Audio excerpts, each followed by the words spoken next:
Hey, what's going on, guys? It's Kyle Carroll from Carroll's Corner MMA podcast. I'm joined today by the main event fighter coming up, Giovanni Santiago, the King of the North, who's fighting Kyle Troyan on November 23rd at Jackhammer Promotions. Giovanni, thanks for joining me. Oh, thank you for having me, brother. Appreciate it.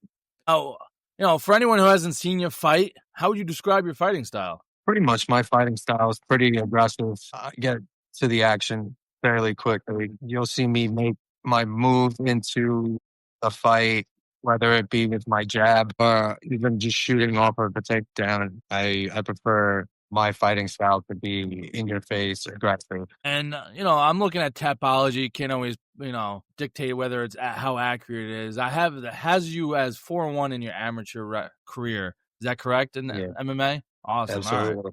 So it's not always 100%, but, 4-1's pretty good. You got 5 fights, which is awesome. You have Right. a few pretty good wins. James Overbay, Daniel Malatis, and then Alondre Whitfield, you have a win over. You got some good wins right there. Armbar, rear naked choke, guillotine choke, and then a unanimous decision. So it looks like submissions are the path you like to go. How has that helped you keep and preserve your body throughout your amateur career? I do prefer submission, but mostly I'm learning right now. So I'm learning on the go. So when I am fighting these kind of fights, I take what I can get. And every fight I consider it a learning experience. So when I do improve on those skills and I see that in the fight that's next, or if I'm doing something like jiu-jitsu tournaments or wrestling tournaments, like I can just see certain progress in the grappling and stuff. So I definitely lean on the grappling, but I have been improving in other areas, and I've seen that throughout each amateur fight. Awesome. So And how did you get into MMA? How did you just get started, or what keeps you motivated to keep pushing forward? honestly, I was on the couch, dude. I was just sick of looking at myself in the mirror. Like I was sick of going out. I was sick of partying, and one day I just like literally dropped the bottle and I joined my nearest MMA gym, and I just started to believe in myself, and I gave myself a chance, and it was great. Now you're training at Vamos MMA, is that correct? Yes, How's that going? Tell us a little bit about the coaches, the team over there, the training partners. everybody over there is great. They keep a great repertoire. They have a lot of upcoming fighters that are good, and a lot of middleweights, and the jiu-jitsu there is top notch. Awesome.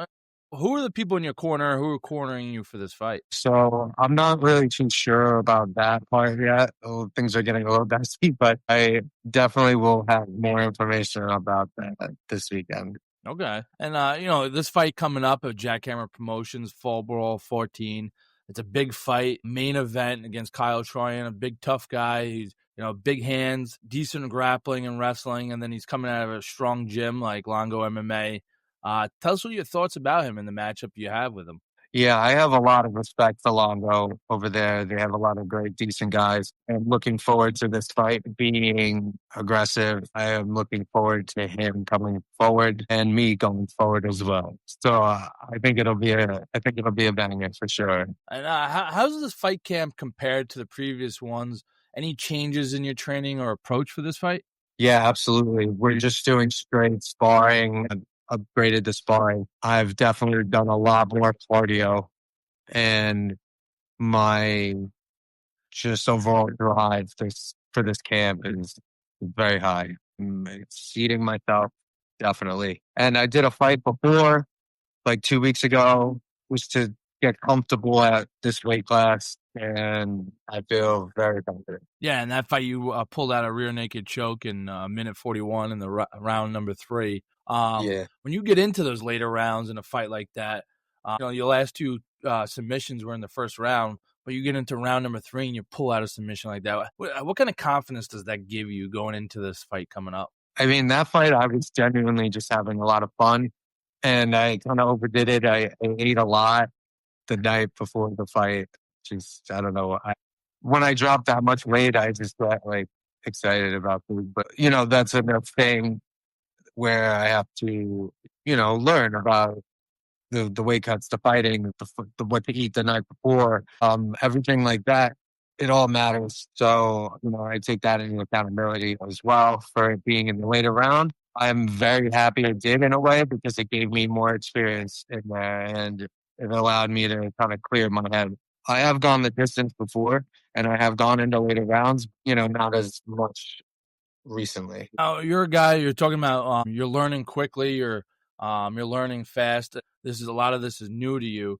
You have was it 3 fights in 2024? Excuse me, 2 fights in 2024. One got canceled, and then you have 4 fights in 2025 already, and you're about to do your 5th fight in this year, right before the new year. Tell us about being consistent, just getting in the cage as often as you are. Oh, man, it's great. I have so much fun when I actually apply myself and I really am saying like, yeah, I'm going to do this. I turn into a completely different person. I just really enjoy the process a lot, and I'm grateful for the opportunity. Like I said, you're getting in there a lot. You're getting there often. What is something you've learned about yourself since you started? Anything that's changed in your personality or the way you do things or approach things? What have you seen change? Absolutely. So when I started this, I kind of just had like a little mantra on me that was to like, make the difference in whatever I do, whether it be my job, whether it be sleeping or whether it be work, like working out and stuff like that. I just applied that to that little switch that I pull. And when I do that, I feel like, I don't cut corners and I genuinely find myself like able to hang with these guys and like it's cool because like I can apply what for years and years of wrestling, collegiate wrestling. I mean, I've stood on national podiums, and this is definitely a hard task to get to get through, but I really enjoy the process and it makes me a better fighter.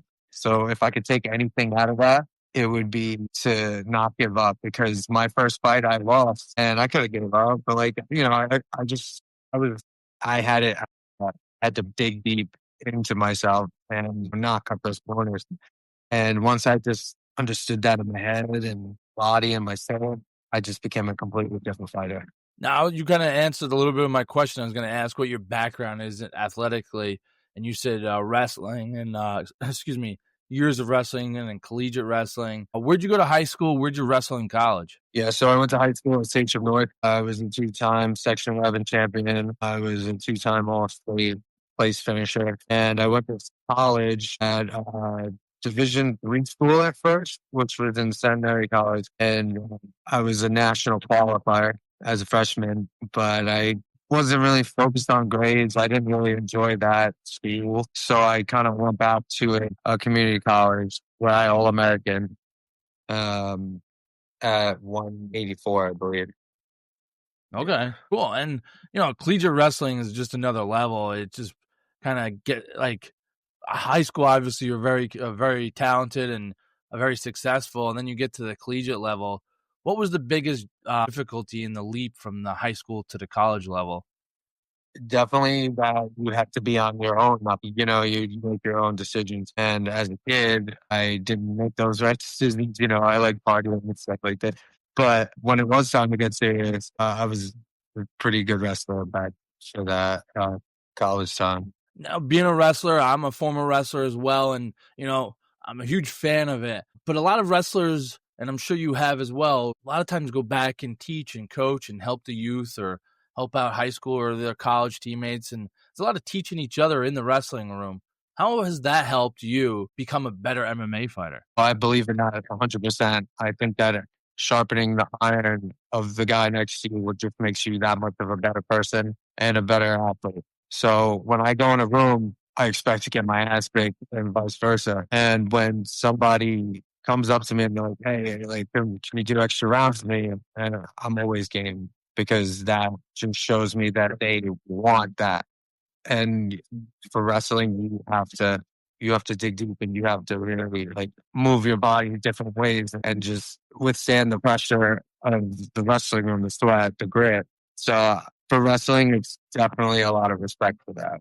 When did you fall in love with the grind of the game? Like, I feel like as you're like I did youth wrestling and then high school and like through high school, you're like almost till senior year, you're like practice. I'm ready to get out of here and whatnot. And then it's like at a certain point, I think it was senior year for me. It was like I love doing this.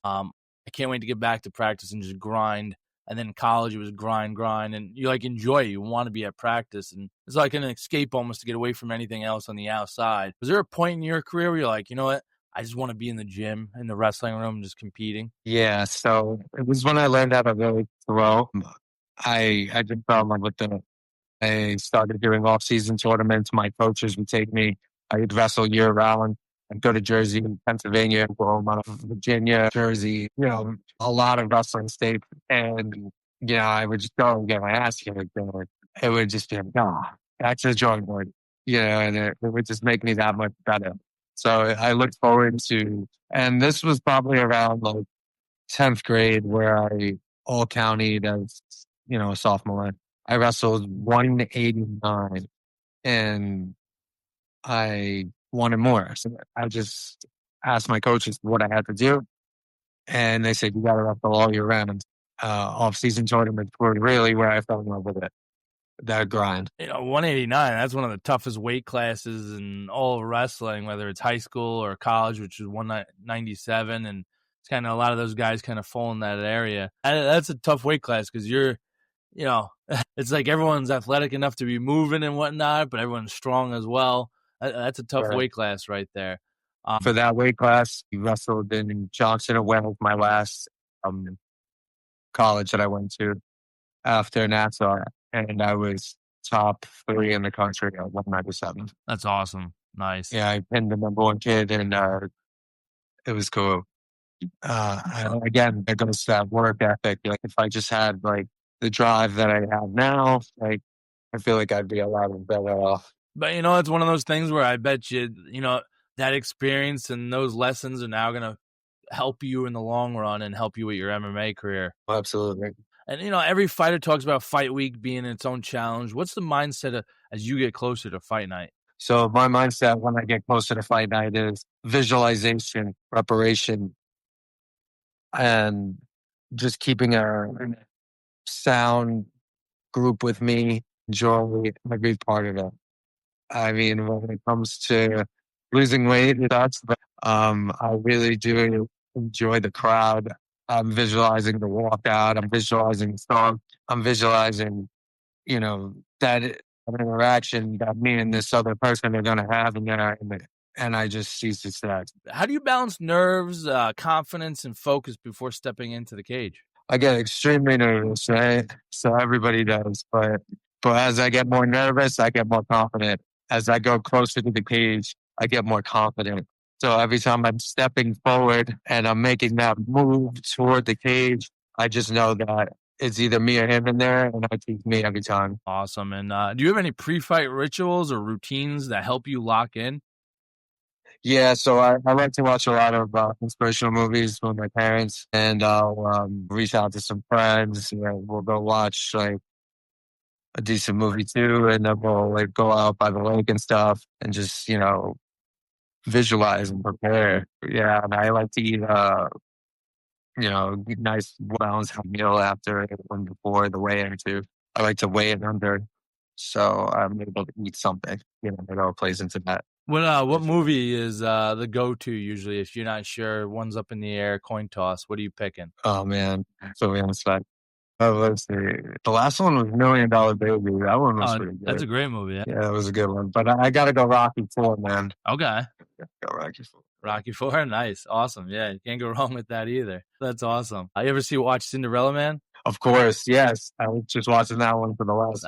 That's a great one as well. What about Warrior? Warriors, you can't go wrong with that. Nice. What can fans expect to see from you at Fight Night? Fight Night, I am going to be aggressive. I'm going to be in this man's face. I'm going to push the pace. And I'm going to put on a show because I'm the main event and they need me. They need people like me, so they can point their fingers and say, that's the king. The king of the North, right? The king of the North. How important is it for you to make a statement in this fight? It's very important. I feel this man is ready to take something that belongs to me. I feel like this time coming, he will see that I am the one. What are your goals? What are your goals for the rest of the year? Do you see this as a stepping stone towards a title run or bigger promotions? Yeah, I want all the belts. So I want to go to every promotion I can, and I want to fight the best of the best in there. I want to prove myself, and I want to give myself that chance. If you could send one message to your opponent right now, what would it be? Kyle, I'm coming for you, man, and I respect you and all that, but it's going down on the 23rd, brother. I'll see you soon. Where can fans follow you on your journey? Online, Instagram, YouTube, any other platforms? Yeah, definitely Instagram for right now. All right. Any shout outs you want to give for your coaches, teammates, or sponsors you have? No, not really. And then lastly, finish the sentence 2025 is the year how would you finish that? The sentence of year 2025, I am going to be the champion, the double champion. I will be 5-1. Awesome. Giovanni, I appreciate you hopping on here. I wish you the best of luck. I'm excited to commentate your fight against Kyle Troyan. I think it's going to be, it has potential fight of the night written all over it. So I'm excited to get on cage side and commentate this fight. Best of luck. And I can't wait to see you in there and competing. Thank you, brother. I appreciate it. I will see you soon. Absolutely. Best of luck. This is Carol's Corner MMA podcast with Giovanni Santiago, the King of the North, fighting Kyle Troyan on November 23rd at Jackhammer Promotions at Fall Brawl 14. Be there, ladies and gentlemen. If you can't get tickets, go on to jackhammerfights.com and watch the pay-per-view. I'm Kyle Carroll alongside Giovanni, and we're out.